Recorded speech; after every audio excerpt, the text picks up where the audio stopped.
Lundi 30 juillet, bonjour à toutes et à tous, bienvenue sur votre chaîne d'information régionale pour une nouvelle édition du journal de la rédaction. Comme d'habitude, on démarre par vos prévisions météo avec un temps perturbé aujourd'hui, des perturbations en l'occurrence qui vont d'abord toucher le littoral en matinée puis se décaler vers l'est et la métropole lilloise cet après-midi. Au programme donc des averses, il y en aura bel et bien de la grisaille mais parfois aussi quelques éclaircies de ciel bleu en ce début de semaine. Pour ce qui est des températures, notez 22 degrés à Dunkerque, 23 à Calais, 24 à Saint-Omer et 27 degrés tout de même à Lille. La météo complète bien sûr après ce journal. La canicule vécue dans la région ces derniers jours, on continue d'en parler dans cette édition avec ces images d'un centre aéré de Calais bien obligé de réagir face aux températures exceptionnelles. Les enfants doivent en effet être préservés de la chaleur et surveillés de près. Jusqu'à vendredi, le Nord et le Pas-de-Calais étaient en vigilance orange canicule. Les responsables de centres ont donc reçu des consignes précises. Couvrir la tête des enfants, les faire boire régulièrement et privilégier les endroits frais, voire même l'intérieur. En effet, les sorties ont parfois même dû être annulées pour éviter de passer trop de temps en plein soleil. Mais la chaleur, c'est aussi l'occasion de faire des jeux d'eau et ça, les enfants adorent évidemment. Explication sur place au micro de Marine Kijek. Nous avons reçu un mail de la Jeunesse et Sport donc mardi pour nous indiquer les mesures à prendre pour l'accueil des enfants. C'est exactement celle que nous mettons en place, c'est éviter de sortir, se protéger, s'hydrater beaucoup, s'aérer aussi avec des ventilos, tout ça. Voilà, c'est ces mesures vraiment là, se protéger avec des casquettes. Voilà. Autre conséquence de cette météo particulièrement ensoleillée et chaude depuis plusieurs semaines, la fréquentation des cinémas est en hausse dans la région avec, il est vrai, des salles climatisées à 23 degrés. Se faire un film en plein après-midi ressemble à une oasis de fraîcheur. La Coupe du Monde de football avait quelque peu détourné l'intérêt des spectateurs, mais la récente canicule a donné lieu à une ruée vers les salles obscures, exemple ici à Armentières, où les chiffres de fréquentation sont en nette hausse depuis 10 jours, avec en prime plusieurs films pour les enfants à l'affiche et les traditionnels blockbusters américains de l'été. Il y a de quoi se faire plaisir au cinéma en ce moment. Explication au micro de Vincent Vieillard. Dès mardi soir, on a une avant-première pour Mission Impossible 3, 6, le 6 déjà, déjà le 6ème, et du coup il sort mercredi, donc le 1er août, donc à mon avis là niveau film d'action ça va être celui à voir. Sinon on a 2-3 films de science-fiction, il y a Darkest Minds, c'est une nouvelle licence qui sort courant août, et en fin de mois il y a Kin le commencement aussi qui a l'air sympathique.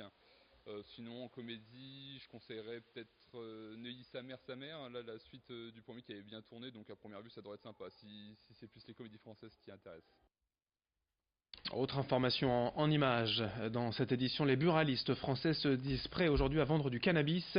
Avec près de 700 000 personnes fumant régulièrement de l'herbe, le marché est pour eux potentiellement intéressant pour compenser aussi les pertes liées à la hausse du prix du tabac. Les buralistes annoncent en effet une baisse de leur chiffre d'affaires de 1,48% en 2017. Le nombre de consommateurs de cannabis, lui, est en croissance ces dernières années en France, mais tout se passe évidemment via les marchés parallèles. Dans certains pays, en revanche, comme en Suisse ou en Pays-Bas, le marché est encadré et cela permet d'éviter ces ventes illégales.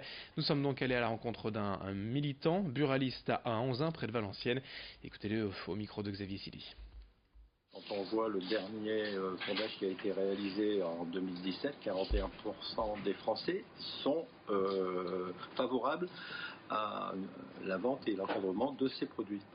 Donc le réseau des buralistes est quand même le réseau le plus apte à vendre ce produit, là, étant donné qu'on est quand même on est un contrat avec l'État, hein, un traité de gérance. Donc nous sommes habitués à vendre des produits très encadrés, très sensibles.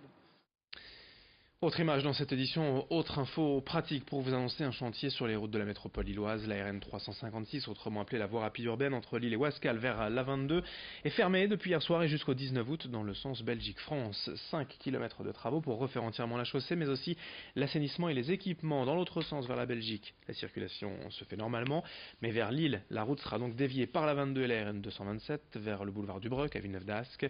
Durant ces 3 semaines, l'accès au centre de Lille sera particulièrement compliqué en venant de la Belgique, mais ces travaux sont bien évidemment nécessaires. Écoutez pourquoi avec une responsable de la DIR Nord au micro de Nicolas Lebrun. Alors les travaux consistent en la réparation de la 356 dans le sens Belgique-Lille avec un décaissement de 35 cm de chaussée et l'application d'enrobés souples pour améliorer la performance mécanique de cette autoroute. Une phase de test a été réalisée en 2017. Elle a permis à la DIR de parfaire et les les matériaux qui seront utilisés et de maîtriser les procédures et la rapidité avec laquelle nous allons mener ce chantier cette année. Alors on a essayé de faire un chantier très très rapide, même si je sais que 3 semaines c'est long, à la meilleure période pour les usagers qui est la période début août, donc les 3 premières semaines d'août. Et puis dans le reste de cette édition estivale, on vous offre un peu de dépaysement dans la région avec des rhums produits ici dans la métropole lilloise à Forêt-sur-Marque précisément. La marque Aromatique dans cet entrepôt produit quelques 30 000 flacons par an mais espère à terme augmenter la production à 100 000. Il s'agit de rhum importé de Guadeloupe, macéré avec des fruits de saison et toujours frais. Des recettes originales qui ont fait le succès de la marque Aromatique depuis plusieurs années. À l'origine, il y a 5 ans, après avoir travaillé plusieurs années dans une épicerie fine du Vieux-Lille, Thierry Auger et sa compagne étaient seuls pour fabriquer ces recettes. Ils sont désormais 7 dans les ateliers de macération et de production. Aromatique est aujourd'hui bien connu des amateurs de rhum et des spécialistes. Présentation au micro de Brio Gorchi.